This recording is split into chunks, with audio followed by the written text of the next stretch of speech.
Assalamualaikum warahmatullahi wabarakatuh. Hai, jumpa lagi di Pustaka Rendra. Di kesempatan yang istimewa ini, izinkanlah saya membacakan sebuah buku yang berjudul Inspirasi dari Rumah Cahaya yang ditulis oleh Ustadz Budi Azhari LC. Semoga buku ini bermanfaat untuk kalian dan semoga pula menjadi amal jariah untuk Ustadz Budi Azhari LC. Amin ya rabbal alamin. Dan tentunya menjadi kebaikan pula untuk kalian yang turut menyebarkan audiobook ini. Namun, sebelum kita membacanya lebih jauh, ada baiknya saya bacakan kata pengantar agar kita memiliki gambaran secara umum tentang isi buku ini dan kalianlah yang menentukan apakah audiobook ini pantas untuk terus kalian dengarkan. Kata pengantar buku ini berjudul Kami Menyebutnya Parenting Nabawiyah. Selamat menyimak. Kami menyebutnya parenting nabawiyah.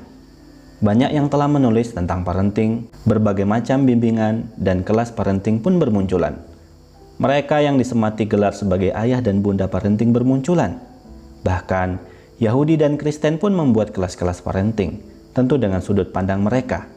Berbagai konsep ditawarkan, seiring dengan keluarga yang semakin memerlukan bimbingan, seiring dengan banyaknya kegagalan rumah tangga, sejalan dengan tidak sesuainya harapan orang tua terhadap anak-anak mereka, sejalan dengan semakin mandulnya para pendidik melahirkan generasi idaman. Seiring dan sejalan dengan itu, konsep-konsep bermunculan.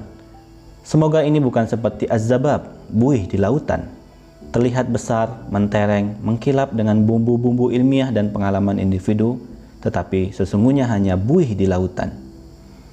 Besar tapi tak mengakar, menggunung tapi bingung, tak akan bertahan, segera menghilang, dan membuat mereka yang mengaguminya terkaget-kaget dan hanya terpaku memandang kepergiannya tanpa meninggalkan hasil.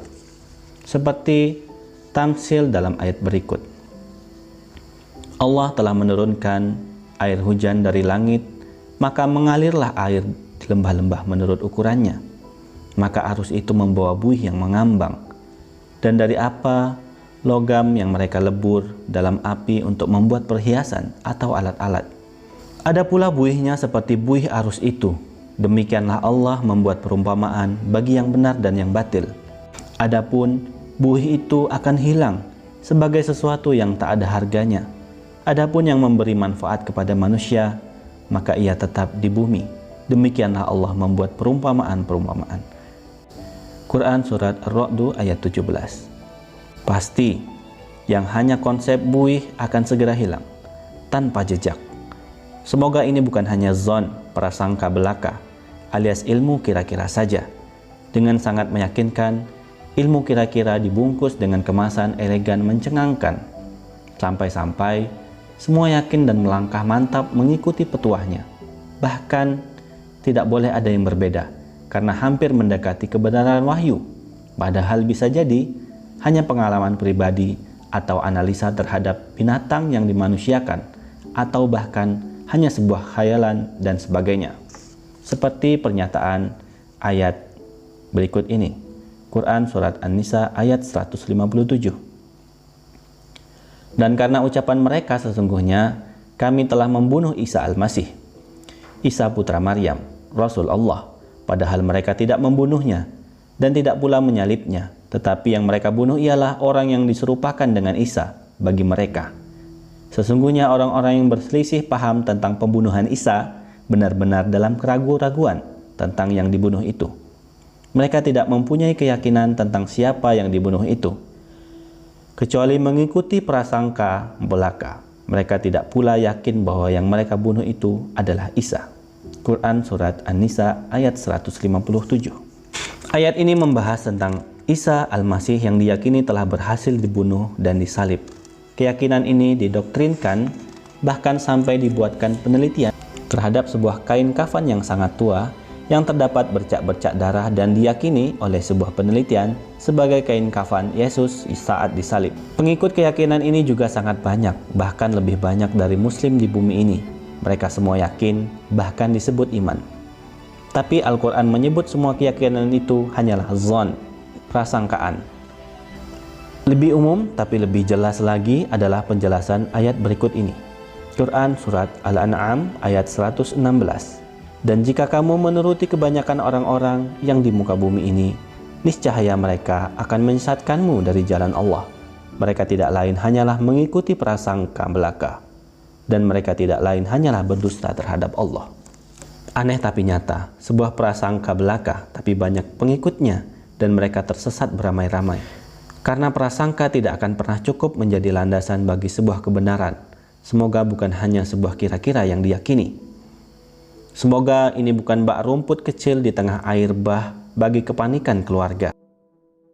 Ibarat orang panik dalam arus deras menakutkan, rumput kecil pun diambilnya dengan tangan meraba secara acak berharap selamat dari bahaya yang mengancam. Tentu ini bukan sebuah penghakiman atas semua yang ada. Tidak berarti bahwa semua salah. Tapi ini sebuah upaya berikutnya. Mengapa tidak dihadirkan sebuah konsep tentang keluarga yang tidak hanya bersumber dari subjektivitas penelitian, tetapi juga berlandaskan kebenaran yang absolut, yaitu wahyu dari Allah Subhanahu wa Ta'ala. Mengapa tidak dimunculkan konsep keluarga yang diusung oleh orang mulia, yang selalu menyesuaikan antara konsep dan aplikasinya dalam rumah tangganya sendiri? Mengapa tidak dibangkitkan kembali keluarga yang terbukti telah menghasilkan para pemimpin bumi, pilar peradaban yang membawa cahaya, dikagumi tidak hanya oleh kawan, bahkan oleh lawannya? Karena itulah kami menghadirkan Rasulullah Shallallahu Alaihi Wasallam.